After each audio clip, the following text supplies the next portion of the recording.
Hello दोस्तों, कैसे हो आप सब। आज का हमारा वीडियो है बर्बरी गोट। बर्बरी नस्ल आप पालना चाहते हो फार्मिंग के लिए तो कांटेक्ट करें मथुरा एंड स्वालिया गोट फार्म, जो चला रहे हैं अकमल भाई और इकबाल भाई। इनका नंबर स्क्रीन पर है, आप इनसे बात कर सकते हो। कॉन्ट्रैक्ट ब्रीड ये बर्बरी नस्ल आपको मिल जाएंगी इनके फार्म पर, आप इनसे बात कर सकते हो।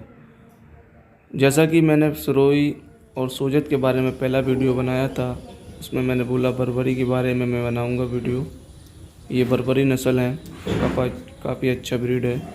ये आपको यूपी में पाया जाता है और बहुत ही छोटा ब्रीड होता है ये, लेकिन दिखने में बहुत ही शानदार लगता है।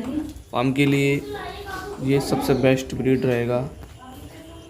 और आपको एक सुरोई एक बर्बरी बहुत ही बेस्ट रहेगा। मैं सुरोई की वीडियो अगले बार में बनाऊंगा नेक्स्ट पार्ट में, लेकिन आप ये ब्रीड ज़रूर रखें अगर फार्म के लिए आप फार्म खोलना चाहते हो, स्टार्ट करना चाहते हो या आपका फार्म है, तो ये बर्बरी ब्रीड आप अपने फार्म से बहुत के लिए 100% बेस्ट ब्रीड रहेगा।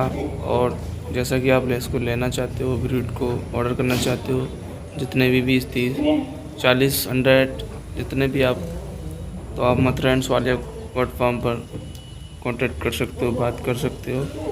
तो वॉचिंग द वीडियो, फिर मिलते हैं अगली वीडियो के साथ।